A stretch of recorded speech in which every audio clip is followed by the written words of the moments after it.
ओम नमः शिवाय, हर हर महादेव। आप सभी का हमारे चैनल पर बहुत बहुत स्वागत है। आज हम बात करने जा रहे हैं कि जो पार्थिव शिवलिंग बनाया जाता है, मिट्टी का जो शिवलिंग बनाया जाता है शिवरात्रि महाशिवरात्रि पर जिसका पूजन किया जाता है, वो पूजन विधि आज हम आप सभी के साथ शेयर करेंगे। जैसे यदि आपके पास कोई भी शिवलिंग नहीं है तो आप शिवरात्रि को अभिषेक कैसे कर सकते हैं, वो भी विधि आज हम आपको बताएंगे। पार्थिव शिवलिंग बनाने के लिए सबसे पहले आप यहाँ पर शुद्धिकरण कर लें सब। और यहाँ पर हमने मिट्टी ली है। मिट्टी आपको चिकनी मिट्टी लेनी है, इस बात का आप ध्यान रखें। और यहाँ पर अब थोड़े से अक्षत रखकर हम एक दीपक को यहाँ पर विराजमान कर लेंगे। इसके बाद हम सर्वप्रथम गणेश जी का आवाहन करते हुए दीपक का पूजन करेंगे। दीपक को वस्त्र रूपी कलावा अर्पित करेंगे, जल के छींटे देंगे, अक्षत अर्पित करेंगे, साथ ही साथ हल्दी कुमकुम चंदन इत्यादि चीज़ें हम दीपक के पास छिड़क देंगे। और साथ ही नैवेद्य के रूप में आप कोई भी मीठी सामग्री यहाँ पर अर्पित करें। पुष्प आपको यहाँ पर अवश्य रूप से अर्पित करना चाहिए यदि आपके पास उपलब्ध हो तो। अब हम पार्थिव शिवलिंग का निर्माण प्रारंभ करेंगे। तो मैंने पहले बताया आपको चिकनी मिट्टी लेनी चाहिए। यदि आपके पास चिकनी मिट्टी उपलब्ध ना हो तो आप बालू या फिर रेत से भी शिवलिंग बना सकते हैं, किंतु उसका अभिषेक कराते समय आप ध्यान रखें तो ज़्यादा धारा आप ना बहाएं उस पे जल की, वरना वो जो शिवलिंग है ना, वो जो मिट्टी का शिवलिंग है वो पानी में बह जाएगा, इस बात का आप ध्यान रखें।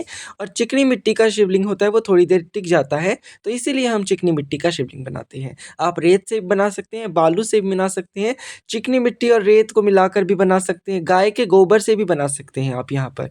शिवलिंग बनाने से पहले आप मिट्टी को अच्छे से साफ कर लो, उसमें कंकड़ आदि कुछ भी हो ना तो वो चीज़ें आप उसके अंदर से निकाल दें, क्योंकि फिर वो शिवलिंग बनाने में आपको परेशानी देंगे। देखिए अब हमने मिट्टी को अच्छे से गीला कर लिया है। और अब हम एक छोटा सा टुकड़ा लेंगे और उससे सबसे पहले जो नीचे की जलाधारी होती है ना शिवलिंग की, हम उसका निर्माण करेंगे। तो इस तरह से आप एक थोड़ा चपटा सा बनाकर आगे थोड़ा सा मुख निकाल दें और इस प्रकार आप जलाधारी बना लें। और जलाधारी के मुख को आपको उत्तर की दिशा की ओर रखना होता है। जो मुख है ना जलाधारी का, वो उत्तर दिशा में होना चाहिए, इस बात का आप ध्यान रखिए। और आप इसको डायरेक्ट किसी प्लेट, छोटी प्लेट या फिर किसी कटोरी पर आप इसको रख लें शिवलिंग को, क्योंकि पार्थिव शिवलिंग को बार बार नहीं हिलाना चाहिए। तो इसीलिए आप इसे एक बार ही एक स्थान पर फिक्स कर ले। आप की स्वास्तिक बनाकर उस पर भी शिवलिंग विराजमान कर सकते हैं, नहीं तो आप बेलपत्र के ऊपर भी शिवलिंग को विराजमान कर सकते हैं। इस तरह से आप उंगली को गीला करके अच्छे और तरफ से शिवलिंग को पूरे को आप एकदम प्लेन कर दें, ताकि कोई भी इसमें दरार क्रैक आदि ना हो, इस बात का आप ध्यान रखें। अब हम यहाँ पर चंदन से और इससे क्या कहते हैं, इसको गुलाल से हम यहाँ पर तिलक करेंगे। आप यहाँ पर त्रिपुंड भी बना सकते हैं, नहीं तो आप चंदन के ऊपर गुलाल आदि लगाकर भी इस शिवलिंग को आप श्रृंगार सकती हैं। जैसा श्रृंगार आप कर पाए वैसा श्रृंगार आप शिवलिंग का करें और अपनी पूजा आप यहाँ पर प्रारंभ करें। ये जो विधि थी ये हमने पार्थिव शिवलिंग बनाने की विधि बताई है। आप इसी विधि से 1, 5, 7, 11, 21, 51, 101, 1001, 1008 जितने शिवलिंग आप बना पाएँ उतने शिवलिंग बनाकर आपको आज के दिन इनका पूजन करना चाहिए। अब हम बात कर लेते हैं शिवरात्रि के दिन आपको इस पार्थिव शिवलिंग का पूजन कैसे करना है। यदि आपको फुल डिटेल्ड शिवरात्रि की वीडियो देखनी है कि उसमें पूरा गठबंधन आदि पूरी सामग्री के साथ पूजन किस प्रकार किया जाएगा, तो उसका वीडियो आपके पास जल्द आ जाएगा, उसके लिए आप थोड़ा-सा इंतज़ार करें। और जो हमने सामग्री की है वो तो वीडियो हमने पहले ही डाल दी है। तो सबसे पहले हमने थोड़े अक्षतों के आसन पर गणेश जी को विराजमान किया है और शिव परिवार का हमारे पास ये चित्र है, हमने ये विराजमान किया है। आपके पास जैसा भी चित्र, जैसी भी प्रतिमा फ़ोटो हो आप उसको विराजमान करें और आप धूप-दीप को यहाँ पर विराजमान कर लें। अब हम मध्य में अक्षतों से थोड़ा-सा स्वास्तिक बना लेंगे और इस स्वास्तिक के ऊपर हम एक प्लेट या थाली रखेंगे जिसमें हम शिवलिंग का अभिषेक कराएँगे। आपको ये पूजा संध्या के समय प्रदोष काल में करनी चाहिए, या फिर यदि उपलब्धि ना हो तो आप इसे दिन में भी, सुबह भी आप इस पूजा को कर सकते हैं। किंतु प्रदोष काल में इसका फल अधिक होता है, क्योंकि शिव जी से संबंधित अत्यधिक पूजाएँ प्रदोष काल में ही की जाती हैं। देखिए हमने यहाँ पर एक प्लेट लगा ली है, इस थाली में अब हम स्वास्तिक बनाएंगे। आपके पास सोने की, चांदी की, पीतल की, कांसी की, तांबे की, स्टील की जो भी थाली उपलब्ध हो आप उस थाली का यहाँ पर प्रयोग करें। हो सके तो लोहे की थाली का आप यहाँ पर प्रयोग ना करें। अब हम यहाँ पर थोड़े से अक्षत रखकर शिवलिंग को विराजमान करेंगे। शिवलिंग की जलाधारी का मुख उत्तर की ओर होना चाहिए, इसका आप ध्यान रखिए। इस वीडियो में मैं सिर्फ शिवलिंग का ही पूजन बताऊंगा, पूरी शिवरात्रि की पूजा आपको यहाँ पर नहीं पता चलेगी। उसके लिए डिटेल्ड वीडियो आएगी, उसके लिए आप इंतज़ार करें। सबसे पहले हमने जल से, शुद्ध जल से अभिषेक कराया, फिर हमने पंचामृत से अभिषेक कराया है, दूध से, फिर दही से, फिर घी से, फिर शहद से और अब शक्कर से। आप पंचामृत को मिलाकर भी अभिषेक करा सकते हैं, नहीं तो आप अलग-अलग भी अभिषेक करा सकते हैं। उसके बाद हम शुद्ध जल से अभिषेक कराएंगे, फिर हम गंगा जल से अभिषेक कराएंगे। उसके बाद शुद्धोदक स्नान कराएंगे। शुद्धोदक स्नान में जो जल होता है ना, जल के अंदर केसर और चंदन मिला लिया जाता है और इससे शिवलिंग का अभिषेक किया जाता है। इसके बाद फिर से हम शुद्ध जल से अभिषेक कराएंगे। आप यहाँ पर सरसों के तेल से अभिषेक करा सकते हैं, गन्ने के रस से आप अभिषेक करा सकते हैं, फलों के अलग अलग रस होते हैं उनसे अभिषेक करा सकते हैं। नारियल पानी से अभिषेक आपको नहीं कराना चाहिए। शिव जी की पूजा में शंख का प्रयोग भी आपको नहीं करना चाहिए। केतकी के पुष्प का आपको यहाँ पर प्रयोग नहीं करना चाहिए। इन बातों का आप थोड़ा ध्यान रखें और आप यहाँ पर विभिन्न विभिन्न प्रकार के अभिषेक से विभिन्न विभिन्न प्रकार के फल मिलते हैं। अब हम सर्वप्रथम गणेश जी का पूजन करेंगे। गणेश जी को हल्दी, कुमकुम, चंदन आदि लगाएंगे। गणेश जी को पीले रंग का जनेऊ लगता है तो गणेश जी को पीले रंग का जनेऊ आप अर्पित करें। साथ ही दुर्वा और पुष्प आप गणेश जी को यहाँ पर अवश्य रूप से अर्पित करें। अब हम यहाँ पर दीप, धूप, दीप जो हमने स्थापित किए हैं इनका पूजन करेंगे। इसी प्रकार आप एक पुष्प में हल्दी, कुमकुम, चंदन इत्यादि लगाकर भी चढ़ा सकते हैं या फिर आप अलग अलग करके भी इसको चढ़ा सकते हैं। शिव जी की पूजन में सफ़ेद रंग के या पीले रंग के पुष्पों का प्रयोग ज़्यादा करें। हो सके तो आपको पीले और सफ़ेद रंग के पुष्प ही प्रयोग करने चाहिए, नहीं तो जो भी पुष्प आपको मिल जाए आप उसका प्रयोग यहाँ पर कर सकते हैं। अब हमने दीपक को अक्षत अर्पित कर दिए हैं, साथ ही दीपक को नैवेद्य हम अर्पित कर देंगे।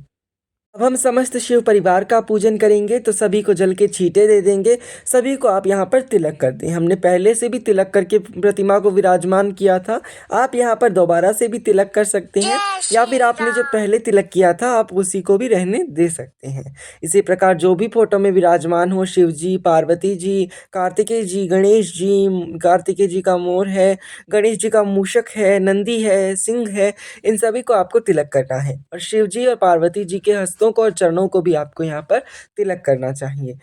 सफ़ेद रंग के चंदन से आप शिव जी को तिलक करें, यदि आपके पास उपलब्ध हो, नहीं तो आप आज के दिन रोली से भी तिलक कर सकते हैं। वस्त्र रूपी कलावा आप अर्पित कर दें। गणेश जी को आप पीले रंग का पुष्प अर्पित करें, शिव जी को सफ़ेद रंग का पुष्प अर्पित करें, कार्तिकेय जी को और देवी पार्वती को लाल रंग का पुष्प आप यहाँ पर अर्पित कर सकते हैं। अब हम शिवलिंग का पूजन प्रारंभ करेंगे। शिवलिंग को हमने अभिषेक करा दिया था, तो अब हम यहाँ पर सबसे पहले शिवलिंग को आप तिलक कर लें अच्छे से और इसके बाद हमने यहाँ पर सफ़ेद रंग के तिल शिवलिंग पर अर्पित किए हैं। सफ़ेद रंग के तिल यदि आपके पास हो तो आपको सफ़ेद रंग के तिल ज़रूर चढ़ाने चाहिए। साथ ही काले तिल यदि आपके पास हो तो इन्हें भी आपको ज़रूर चढ़ाना चाहिए। अब हमने यहाँ पर अक्षत अर्पित किए हैं। अक्षत जो भी आप अर्पित करें वो खंडित नहीं होने चाहिए, इस बात का आप ध्यान रखें। पीले रंग की सरसों हमने यहाँ पर अर्पित की है। लौंग और इलायची और काली मिर्च भी आपको यहाँ पर अर्पित करनी चाहिए। साबुत काली मिर्च आपको अर्पित करनी चाहिए। साबुत काली मिर्च अर्पित करने से हमारे बिगड़े हुए काम बन जाते हैं। लौंग इलायची चढ़ाने से घर में सुख शांति बनी रहती है। साथ ही पीली सरसों चढ़ाने से शत्रुओं का नाश होता है। इसी तरह अब हमने यहाँ पर सफ़ेद रंग का जनेऊ अर्पित किया है। शिव जी को सफ़ेद रंग का जनेऊ लगता है। अब हम एक पुष्प में अबीर और गुलाल लेकर शिव जी को अर्पित कर देंगे। शिव जी को जो फागुन की शिवरात्रि है इसमें शिव जी को अबीर और गुलाल अवश्य रूप से अर्पित करना चाहिए। अब आप शिवलिंग पर भी अच्छे से अबीर और गुलाल लगा दें। आप यहाँ पर जो ये मिश्री होती है ना, नैवेद्य के रूप में आप मिश्री भी अर्पित कर सकते हैं या फिर कोई भी मिठाई आदि आप लाए हो वो भी आप यहाँ पर अर्पित कर सकते हैं। शिवलिंग पर आपको हल्दी, कुमकुम, चंदन, इत्र, गंध ये सभी चीज़ें आपको शिवलिंग पर अर्पित करनी है। आज के दिन आप ये सब कुछ अर्पित कर सकते हैं, इसमें कोई आपत्ति नहीं है। अब हमने यहाँ पर भस्म अर्पित की है। यदि आपके पास भस्म उपलब्ध हो तो आप भस्म भी यहाँ पर अर्पित कर सकते हैं। साथ ही आपको सिक्का अवश्य से शिवलिंग पर अर्पित करना चाहिए। मंदिर में भी यदि पूजन करते हैं तो भी आपको सिक्का शिवलिंग पर ज़रूर चढ़ाना चाहिए। अब हमने यहाँ पर दुर्वा अर्पित कर दिया है। इसी के साथ साथ अब हम यहाँ पर आक के पत्ते अर्पित करेंगे। कई जगह पर इसे आक कहा जाता है, कई लोग इसको मदार भी कहते हैं। तो मदार के पुष्प और मदार के पत्ते जितने भी आपके पास उपलब्ध हो, जो भी उपलब्ध हो वो आप यहाँ पर अर्पित करें। अब हमने यहाँ पर भांग अर्पित की है। यदि आपको भांग मिलती है तो आप भांग भी यहाँ पर अर्पित कर सकते हैं। धतूरे के फल, धतूरे का पत्ता और धतूरे के फूल ये भी शिवलिंग पर अर्पित किए जाते हैं। 5, 7, 11, 21, 51 जितने भी पत्ते, पुष्प और फल आपको मिल जाए वो आप अर्पित कर सकते हैं। नहीं मिले तो एक भी अर्पित कर सकते हैं और फल, फूल, पत्तों में से एक भी मिल जाए तो एक भी अर्पित आप यहाँ पर कर सकते हैं। तो इस तरह से हमने जो हमारा ये होता है ना धतूरा, धतूरे के हमने पत्ते अर्पित कर दिए, धतूरे के फूल भी हमने यहाँ पर अर्पित किए हैं, साथ ही धतूरे का फल भी हमने शिवलिंग पर अर्पित कर दिया है। हम यहाँ पर बेलपत्र अर्पित करेंगे। बेलपत्र की तीनों पत्तियाँ साबुत होनी चाहिए, वो कहीं से भी कटा फटा नहीं होना चाहिए, इस बात का आप ध्यान ध्यान रखें और बेलपत्र की तीनों पत्तियों पर चंदन लगाकर चिकनी साइड को शिवलिंग के ऊपर रखते हुए आप यहाँ पर बेलपत्र अर्पित करें। जितने भी बेलपत्र आपको मिल जाए उतने बेलपत्र आप यहाँ पर अर्पित कर सकते हैं। 3, 5, 7, 1, 11, 21, 51, 1008, 108 ऐसे जितने बेलपत्र आपको मिले वो आप अर्पित कर सकते हैं। सफ़ेद रंग का पुष्प शिव जी को आज के दिन आपको ज़रूर अर्पित करना चाहिए। साथ ही भोग में बेर का भोग आपको यहाँ पर ज़रूर लगाना चाहिए। बेर के भोग का आज विशेष महत्व होता है। साथ ही मिष्ठान में आप कोई भी बर्फ़ी, खोवा, मेवा, बूंदी, लड्डू कुछ भी आप यहाँ पर अर्पित कर सकते हैं।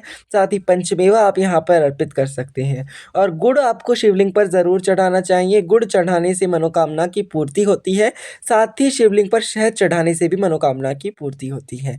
हमने यहाँ पर मिश्री भी अर्पित की है और गन्ने यदि आपको उपलब्ध हों तो गन्ने भी आज के दिन आपको यहाँ पर ज़रूर अर्पित करने चाहिए।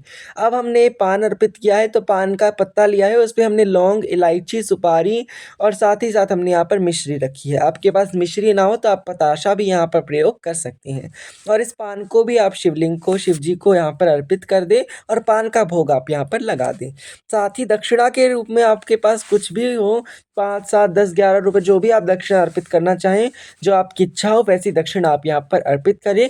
उसे बाद में आप मंदिर में दे दें या फिर किसी गरीब को दे दें, गौशाला में भी आप उसका दान कर सकते हैं क्योंकि पूजा में रही कमियों को हमारी दक्षिणा दूर कर देती है। अब आप एक नारियल लें, जटा वाला, पानी वाला आपको नारियल लेना है। उस पर आप स्वास्तिक बना लें और आप उस पर एक पुष्प रख लें और हाथ में थोड़े से अक्षत लेते हुए ये नारियल और पुष्प देवी पार्वती का नाम लेते हुए देवी पार्वती को हम ये समर्पित कर देंगे क्योंकि जिस सुहागन का विवाह होता है उसे ऐसे भेंट दी जाती है। तो आप नारियल की और पुष्प की देवी पार्वती को आप यहाँ पर भेंट दें। अब हम सब और अक्षत छिड़क देंगे सभी के ऊपर। अंत में हम यहाँ पर पुष्पांजलि करेंगे तो हाथों में पुष्प लेकर आप शिवलिंग पर पुष्पांजलि करें और पुष्प शिवलिंग पर अर्पित कर दें। इसके बाद हम सभी की आरती करेंगे तो आप कपूर से, धूप से, दीपक से आरती करें। यहाँ पर इस तरह आप शिव जी की आरती करें। शिव चालीसा का आज के दिन आपको पाठ करना चाहिए। गौरी चालीसा का, पार्वती चालीसा का, पार्वती जी की आरती का आपको पाठ करना चाहिए। जिन लोगों के विवाह में रुकावट आ रही हो उनको गौरी स्तोत्रम का आज के दिन पाठ करना चाहिए। साथ ही साथ आप यहाँ पर पंचाक्षरी मंत्र का जाप कर सकते हैं। साथ ही यदि आपके पास रुद्राक्ष की माला हो तो आप रुद्राक्ष की माला पर शिव जी के मंत्रों का आपको यहाँ पर जप भी आपको अवश्य रूप से करना चाहिए। साथ ही अंत में आप क्षमा प्रार्थना कर लें। पूजा में रही कोई भी त्रुटि आदि के लिए आप प्रभु से क्षमा याचना करें और ऐसी प्रकार से आपको यहाँ पर पूजा करनी होती है। ये पार्थिव शिवलिंग की पूजा है। इसमें मुख्यतः शिवलिंग का ही पूजन हमने आपको बताया है। वीडियो को अंत तक देखने के लिए धन्यवाद। वीडियो अच्छा लगा हो तो इसे लाइक ज़रूर करें और चैनल को सब्सक्राइब करना ना भूलें। साथ ही साथ वीडियो से संबंधित कोई भी प्रश्न आप कमेंट सेक्शन में पूछ सकते हैं। राधे राधे, जय माता दी, हर हर महादेव।